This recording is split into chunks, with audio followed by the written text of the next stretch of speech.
buyers that want to buy it. President Trump, would you like Congress to give you more control over D.C. when they return from recess? Look, D.C. is a miracle what's happened. I mean, they can come up with fake numbers like the mayor is doing. Oh, no, it was going down for 20 years. You didn't live here. You know, have you been mugged, okay?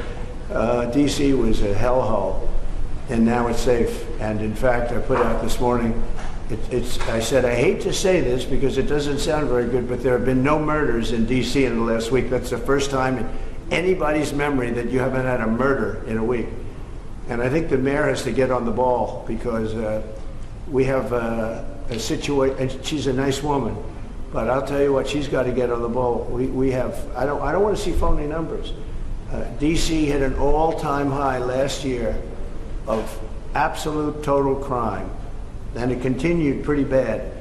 And then we put some strength into it, got the numbers down a little bit, but we brought in the DC National Guard, and we coupled them with the police, and it has been amazing. I have friends that live here, people that work in the White House, but I have friends that live here. They're all going out to dinner now. They haven't gone out in years.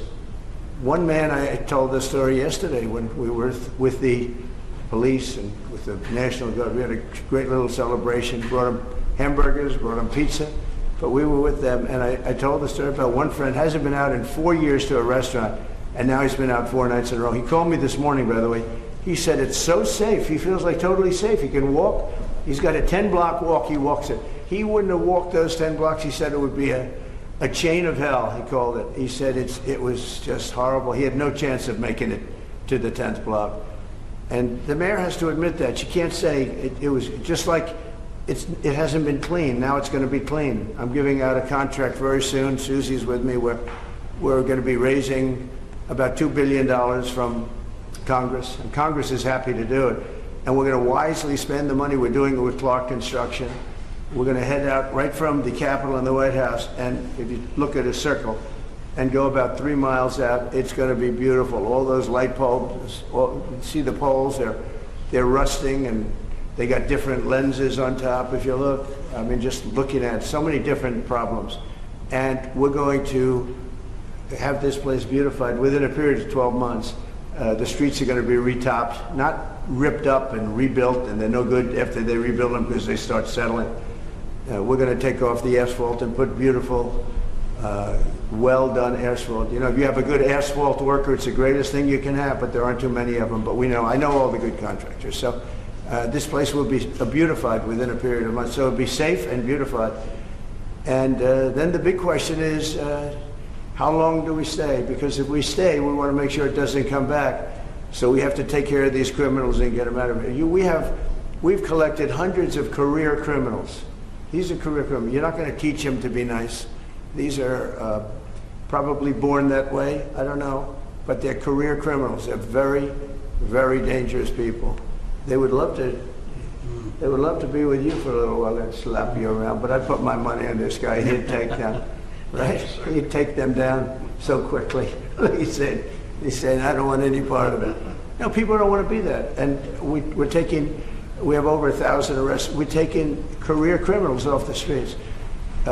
It's my ambition that when we're complete, we can take everybody out and you have a great capital. But people are so happy, and I don't know where they get the polls. I see polls that they're 90% in favor of what I'm doing, and then you turn to CNN, which is fake news and nobody watches it, or MSDNC, MSNBC, they changed their name now because they were so bad. But they're the worst, owned by Comcast, run by a guy named Brian Roberts, who doesn't have a clue. He's terrible, terrible manager. But they're not, I don't think, selling it. They're changing the name because they're ashamed of it. And they're disassociating it from NBC, which is also fake news. You know, they should be ashamed of that too. But a lot of fake news. I think the news is getting better. They're learning that they have no credibility. ABC, CBS was just sold to a great person that I know very well. A great man. He actually just bought CBS, and I think he's going to do the right thing with it. NBC is run terribly by Comcast. I call it Comcast because it's a whole con. And you're going to see some things happening. I think you're going to see some just amazing things happening. But to me, D.C. is very exciting. And a lot of people say, well, where's he going from there? Well, I have calls from politicians begging me to go to Chicago, begging me to go to New York, begging me to go to Los Angeles. And if we didn't go to Los Angeles with Newsom, they run it so badly, I don't think we would have been able to have the Olympics. They would have ripped down that city. We went there and it stopped day one. And the chief of police in Los Angeles, when they asked him the question, he said, thank God they came, because we could not have handled what was happening. We went in, we stopped it, and that was it. So they needed help. They don't like to say it. I wish they'd say, I need help. I wish the mayor of D.C. would say, you know, we're overridden with crime and we need help, instead of saying the stats are down. I mean, they're under investigation now for fake numbers, where they fudged their numbers.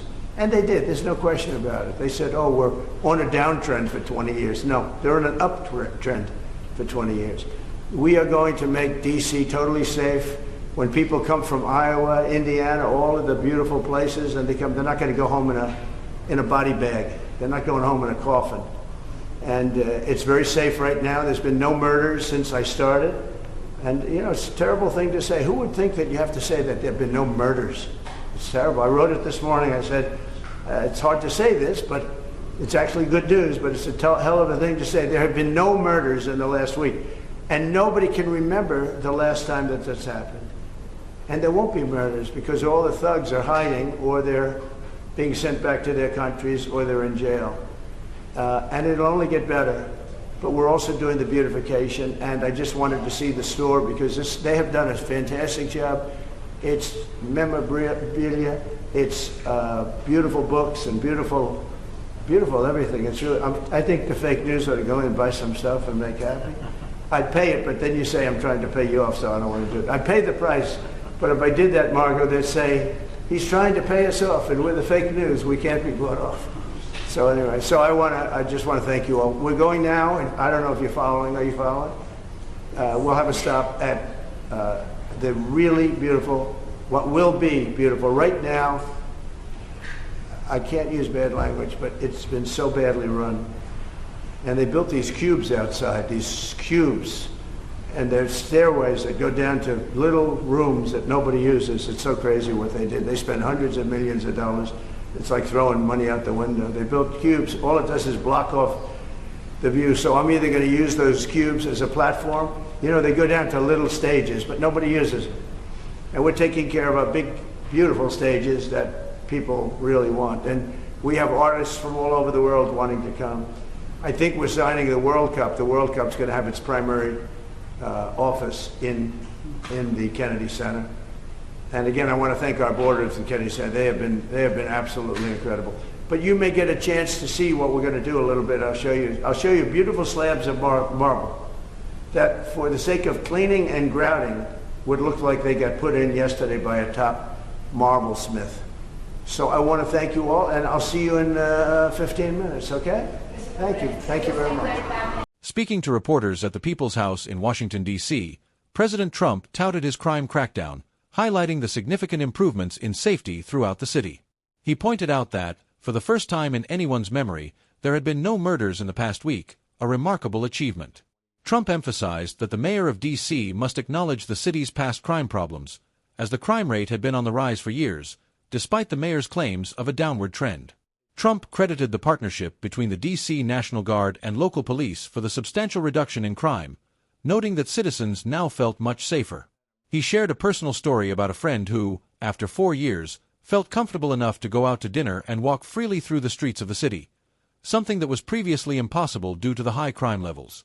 The president also spoke about plans to beautify the city, stating that he would raise $2 billion from Congress to fund the transformation. He mentioned various initiatives, including repairing streets, replacing old infrastructure, and restoring public spaces, with the goal of completing the project within 12 months. Trump's focus remained on removing dangerous criminals from the streets, asserting that over 1,000 career criminals had already been arrested. He made it clear that these criminals, whom he described as highly dangerous, were unlikely to be rehabilitated and needed to be taken off the streets for good. The president also took aim at the media, particularly CNN and MSNBC, accusing them of spreading fake news by misreporting crime statistics.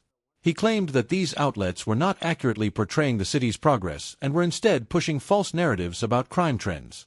Trump went on to mention that his efforts had gained national attention, with politicians from cities like Chicago, New York, and Los Angeles reaching out to request his help in addressing their own crime issues. He shared that his intervention had been crucial in Los Angeles, where the city had been struggling with lawlessness, and the local police chief had expressed gratitude for the federal help, saying that they could not have handled the situation without it. In closing, Trump spoke about future plans for D.C., including improvements to public spaces and infrastructure, with an exciting prospect on the horizon: the potential for the city to host the World Cup's primary office at the Kennedy Center. He expressed his excitement for the changes underway and promised that D.C. would become a safer and more beautiful city in the coming months.